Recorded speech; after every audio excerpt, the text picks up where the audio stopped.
So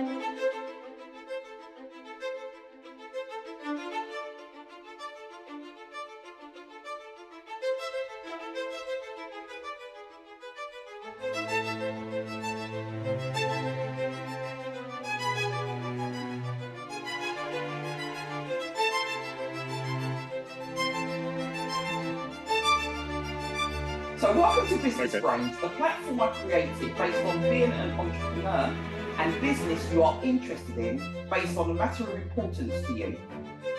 So today we have Chris, and Chris, to be honest, is more of a friend of my other half than me, and I'll still class Chris as a friend. And there's going to be something, Chris, that you probably may not remember. If it wasn't for you, I probably wouldn't be with my other half. Because I remember when I was 17 years old, and the following year we're going to be 18, and a couple of friends of mine, we're going to be the same age. It's not that. Sorry? I remember it fully. Oh, you do remember? I remember it fully. Okay. I introduced you. Oh, perfect. Yeah, of course, yeah. So I needed someone to play at the party, and you knew my sister. You and I got into a conversation, and then you recommended, what's Michael's sound called at that time?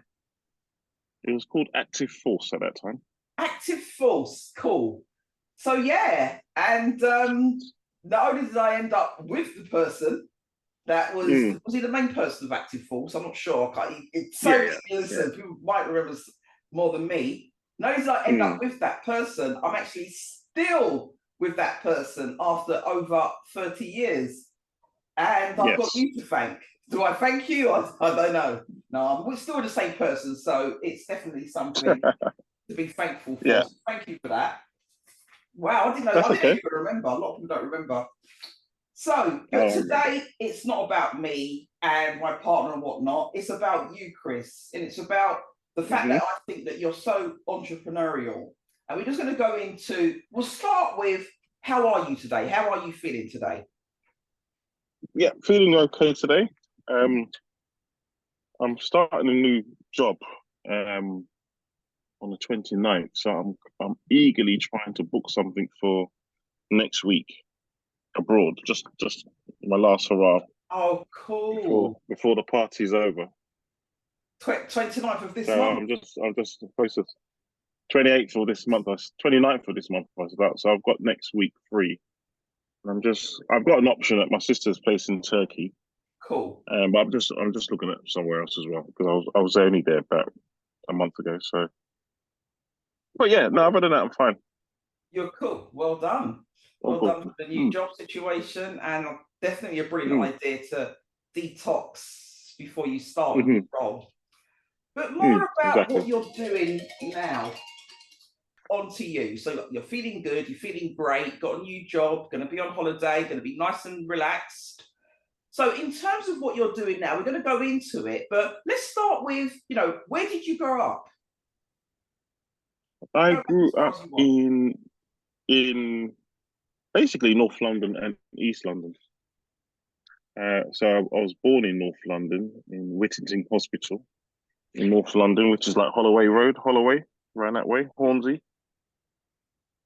And I went to school around there for some time before we moved over to East London. And that would be sort of Forest Gate, Canning Town, that area. Cool. X number of years ago, is it too personal to get into the years, 1989, No, so yeah, I was born in 65. So lived in the area from birth, probably around that area. I wouldn't say it was specifically Hornsey, but it was around North London.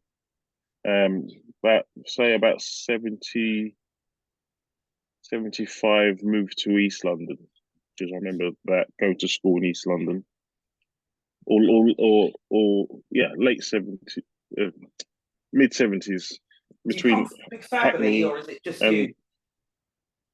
No, 6 of us. Wow. So 6 from my mum and dad, and then there were a number of other children from my dad's side for other relationship marriages. So in fact, all children from my dad is 11, from my mum is 6, including the six with my dad includes my mum's six. So yeah, big family. Was there lots of arguments, or did you all get on really well? So I wasn't going to ask that, but didn't realise it was such a kind of large No, family. we didn't. Yeah, no, we generally all got on really well because our parents were quite strict. So we had to look out for each other. You know, we usually, as usual, I say with most black families, it may not be most, but you know, we got hit, and you know, education was very important. Not messing around with the local kids was very important, even though we did when we went to school, and we did when we had the time to. So yeah, Yeah, we didn't really no we did we all got on really well. Still get on really well as well. cool. That must be nice having so many. It's like friends having like Mm, family around, you know. yeah, yeah, yeah. I come from a much smaller family. So when did you decide to sort of, when did you decide that you wanted to be so entrepreneurial? Was it something from your childhood? Is it something that your mum and dad were like, or maybe your father? I would say the inspiration came from my dad. Because actually, when I say we lived in North London, lived in East London, we actually moved around a bit. Sometimes with very short notice, like, you know, we're moving. I always remember that. But essentially, my dad and his twin brother, so my dad's a twin, and his twin brother, they owned, let's say they owned about five houses each. It was more than that, but let's just say it was five houses each back in the day. So in the 70s. That's So amazing. they my dad was very, very entrepreneurial, as was his twin brother, and Definitely. they owned properties in North London. So I Yeah, always remember one of them was Springdale Road, which was off Green Lanes. And funny enough, I rode up there not long ago just to have a look at that house, and yeah, it was a one, two, three story and a basement yeah. house, kind of like a townhouse, big stairs going up, and in the basement there was like a basement flat. We lived there, and I remember just thinking, oh, you know, what's it worth now? And those are worth about 1.8, 2 million. So when Wow. you look at that, I mean, Oh you my obviously, God. yeah, that's the Sorry to worth use the now. Lord's name in vain to anyone might be Yeah, offended. That is yeah. amazing. I had no idea about this. Mm. So, but sadly, I can only talk to my dad. My dad, liked going out, probably like womanizing and all that sort of case. So one by one, the houses got repossessed. Oh, that's a shame. Yeah, to the point that we then ended up in Stratford Town Hall or Stratford Council House building or whatever it was. Yeah, I can't remember. Civic Centre, call it. I think it was Stratford Civic Centre. Homeless because the last house was repossessed. yeah, By that time, my dad had sort of gone to Nigeria. yeah. Not sure why, but probably ran away because it was a bit stressful. You know, all these properties getting repossessed, and they weren't like small houses; they're big old houses Wow. which he used to rent out. So I think that's where the inspiration came from. But Cool. what I do recall thinking to myself is that, when I started it, is that you do it properly and So you don't go over your head.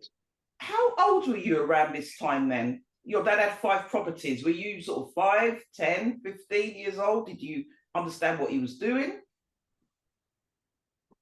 I would have been at least 10, 12, 10 to 15. So yeah, I had an understanding of Okay. what he was doing. Yeah. Not a full understanding, but enough to know Did you actually go around to the at that properties age. yourself? Yeah.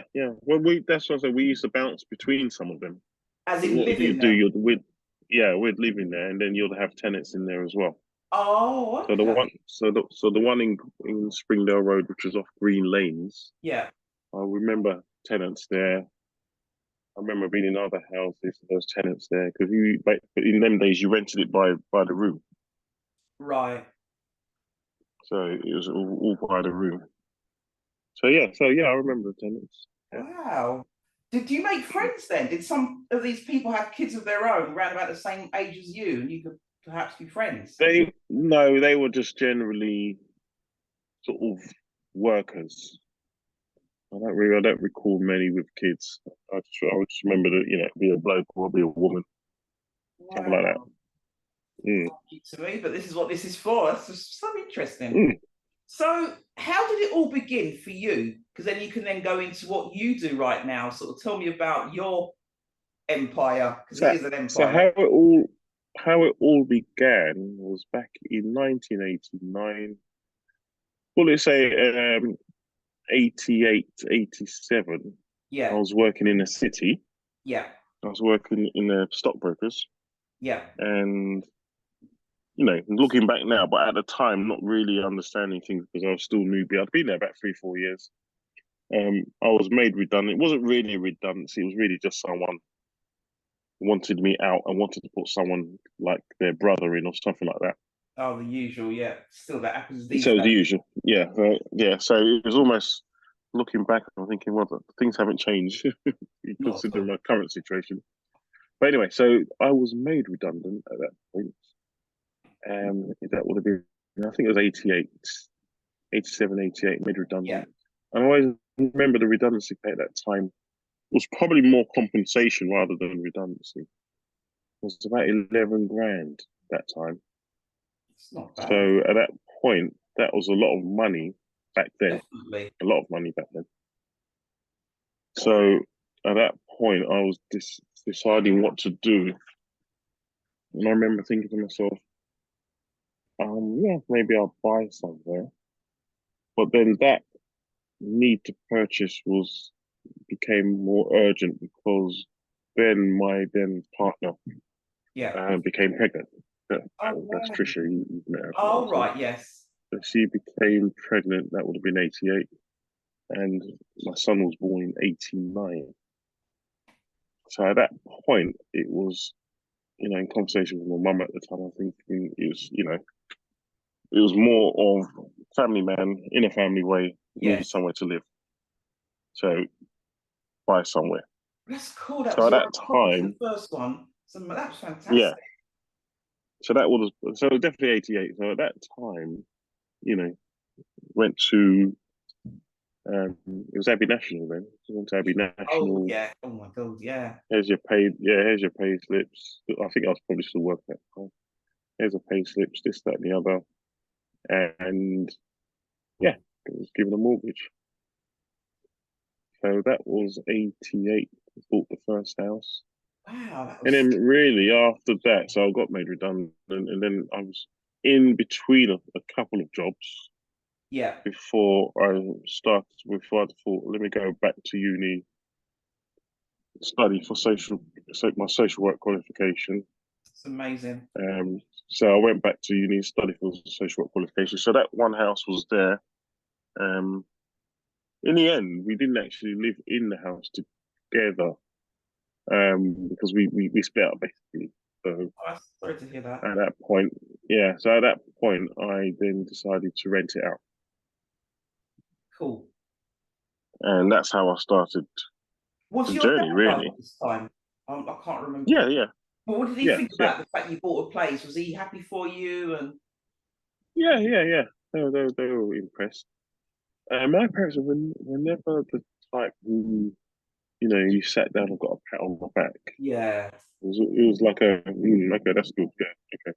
No, there was never that sort of never massive adulation. praise. Oh, well done, son. Yeah, no, they were not into that massive thing. But sometimes parents do that to make you do more in a sense, because you just almost want Mm, their praise, so you just do more and more and more. But to be yeah, honest, sometimes you just want more praise. But yeah, cool. sometimes. So you bought your So place. so that was first one in 88. But what I did after that was that I remember thinking to myself, I need to follow a process, Yes. and who best to look towards who are entrepreneurial and maintain what they have, and it was Asians. I said to myself, okay, Yes. the model I need to follow was the Yeah. Asians. Yeah. Very entrepreneurial. I agree. And because by that time I was working down Green Street as a part-time job as well. Yeah. So and I got to know some people, and you know, one house begat the other begat the other, blah blah blah. So that was a sort of model I wanted to follow. So, by that time, I'd sort of got a new partner at that time, Yes. and she had a financial advisor. Yeah. So she introduced me to that financial advisor. And I was still in the process of having a car loan, student loan, this, that, and the other. And I always remember introducing he being introduced to me, and he saying, "Right, this is what we're going to do. We're going to consolidate everything. Use the house, use the equity within the house to consolidate all your bills. You just add it onto the mortgage. You have no further bills." So that again was another introduction to another side of life in Yeah. terms of having a professional person beside you who is financially qualified and who is able to start driving you in the right direction. So how many properties did you have at this time? What year was this? So it was in the 80s you got So your that first one. so 88 was the first one. Yeah. Second one probably came about 2001.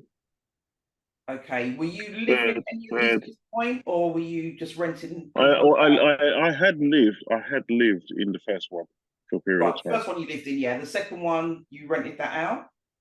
Rented it out. Okay. But when I say I lived there, so I lived there initially. Then when I met my partner at the Yeah. time, I moved in with her. So that meant there was two renting.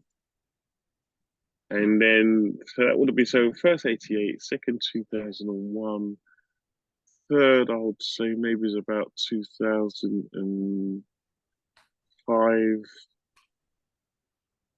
fourth maybe 2010, and the fifth maybe 2013, something like that, 2013, 2014, Wow. something like that. So almost like a five year gap, 5 6 year gap between. But Well, what it meant, that 11 yeah, what grand it was meant well was, spent. yeah. Well, don't Definitely. forget that 11 grand initially purchased the first, but all the others were on the back of Yes. support through the financial advisor Yeah.